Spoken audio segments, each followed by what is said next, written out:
ॐ गणानां त्वा गणपतिगुं हवामहे कविं कवीनामुपमश्रवस्तमम् ज्येष्ठराजं ब्रह्मणां ब्रह्मणस्पत आनः शृण्वन्नोतिभिः सीदसादनम् ॐ महागणाधिपतये नमः। अस्य श्रीरुद्राध्याय प्रश्नमहामन्त्रस्य अघोर ऋषिः अनुष्टुप् सङ्कर्षणमूर्तिस्वरूपो योऽसावादित्यः परमपुरुषः स एष रुद्रो देवता। नमः शिवायेति बीजम् शिवतरायेति शक्तिः महादेवायेति कीलकम् श्रीसाम्ब सदाशिव प्रसाद सिद्ध्यर्थे जपे विनियोगः। ॐ अग्निहोत्रात्मने अंगुष्ठाभ्यां नमः। ॐ दर्शपूर्णमासात्मने तर्जनीभ्यां नमः। ॐ चातुर्मास्यात्मने मध्यमाभ्यां नमः। ॐ निरूढपशुबन्धात्मने अनामिकाभ्यां नमः। ॐ ज्योतिष्ठोमात्मने कनिष्ठिकाभ्यां नमः। ॐ सर्वकृत्वात्मने करतलकरपृष्ठाभ्यां नमः। ॐ अग्निहोत्रात्मने हृदयाय नमः। ॐ दर्शपूर्णमासात्मने शिरसे स्वाहा। ॐ चातुर्मास्यात्मने शिखायै वषट्। ॐ निरूढपशुबन्धात्मने कवचाय हुम्। ॐ ज्योतिष्ठोमात्मने नेत्रत्रयाय वौषट्। ॐ सर्वकृत्वात्मने अस्त्राय भट्। ॐ भूर्भुवस्सुवरोमिति दिग्बन्धः। ध्यानम् आपातालनभस्थलान्तभुवन ब्रह्माण्डमाविस्फुरत् ज्योतिस्फाटिकलिङ्गमौलिविलसत्पूर्णेन्दुवान्तामृतैः अस्तोकाप्लुतमेकमीशमनिशम् रुद्रानुवाकान् जपेत्। ध्यायेदीप्सितसिद्धये ध्रुवपदम् विप्रोऽभिषिञ्चेच्छिवम्। ब्रह्माण्डव्याप्तदेहाभसितहिमरुचा भासमाना भुजङ्गैः कण्ठे कालाः कपर्दा कलितशशिकलाश्चण्डकोदण्डहस्ताः प्रेक्षारुद्राक्षमाला सुललितवपुषः शाम्भवा मूर्तिभेदाः। रुद्राः श्रीरुद्रसूक्तप्रकटितविभवा नः प्रयच्छन्तु सौख्यम्। शञ्च मे मयश्च मे प्रियञ्च मे नुकामश्च मे कामश्च मे सौमनसश्च मे भद्रञ्च मे श्रेयश्च मे वश्यश्च मे यशश्च मे भगश्च मे द्रविणञ्च मे यन्ता च मे धर्ता च मे क्षेमश्च मे धृतिश्च मे विश्वञ्च मे महश्च मे संविच्च मे ज्ञात्रञ्च मे सूश्च मे प्रसूश्च मे क्षीरञ्च मे लयश्च महतञ्च मे मृतञ्च मे यक्ष्मञ्च मे नामयच्च मे जीवातुश्च मे दीर्घायुत्वञ्च मे नमित्रञ्च मे भयञ्च मे सुखं च मे शयनञ्च मे सूषा च मे सुदिनं च मे।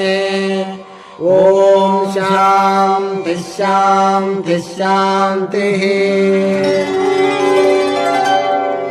ॐ नमो भगवते रुद्राय। नमस्ते रुद्रमन्यव उतोद इषवे नमः। नमस्ते अस्तु धन्वने बाहुभ्यामुत ते नमः। यातयुषुः शिवतमा शिवम् बभूव ते धनुः। शिवा शरव्या यातवतया नो रुद्रमृडया।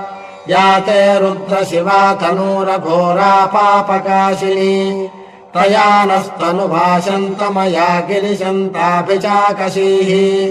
यामिषुम् गिरिशन्तहस्ते बिभर्ष्यस्तवे। शिवाङ्गिरित्रताम् कुरु माहि पुंसीः पुरुषम् जगत्। शिवेन वचसा त्वा गिरिशाच्छा वदामसि। यथा नः सर्वमिज्जगत यक्ष्मपुंसुमना असतु। अध्यवोचदधिवक्ता प्रथमो दैव्योऽभिषक्।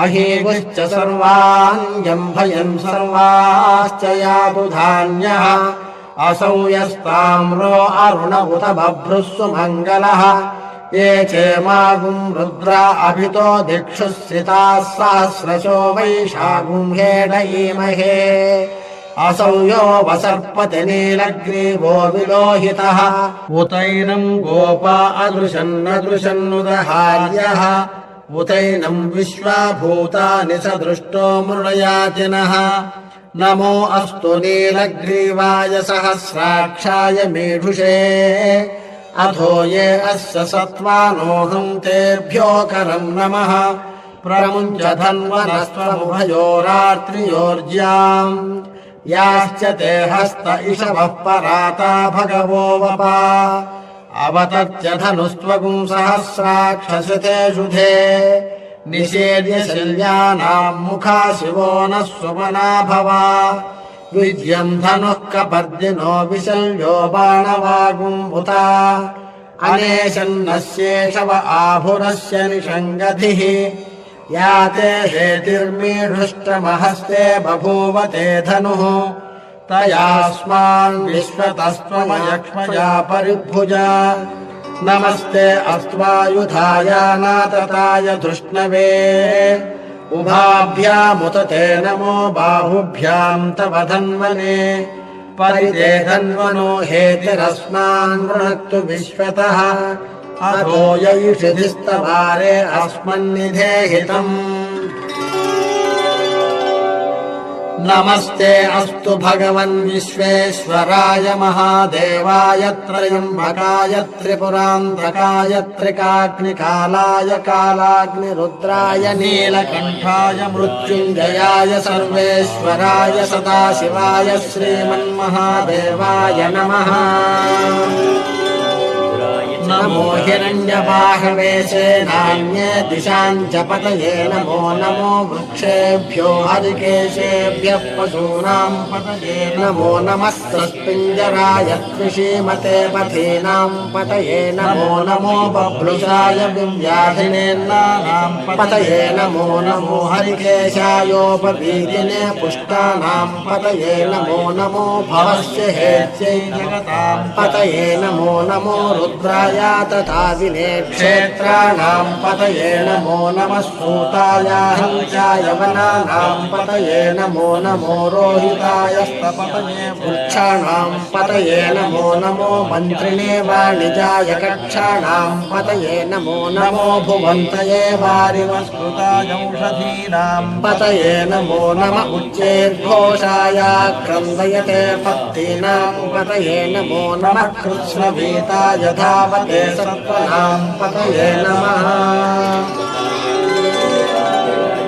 नमः सहमानाय निव्याधिन आव्याधिनीनाम् पतये नमो नमः ककुभाय निषङ्गिणे स्तेनानाम् पतये नमो नमो निषङ्गिणैषधिमते तस्कराणाम् पतये नमो नमो वञ्चते परिवञ्चते स्थायूनाम् पतये नमो नमो निचेरवे परिचरायारण्यानाम् पतये नमो नमः सृकाभिभ्यो जिघागुंसद्भ्यो मुष्णताम् पतये नमो नमो मद्भ्यो नक्तञ्चरभ्यः प्रकुण्डानाम् पतये नमो नमः उष्णीषिणे गिरिचराय कुलुञ्चानाम् पतये नमो नमः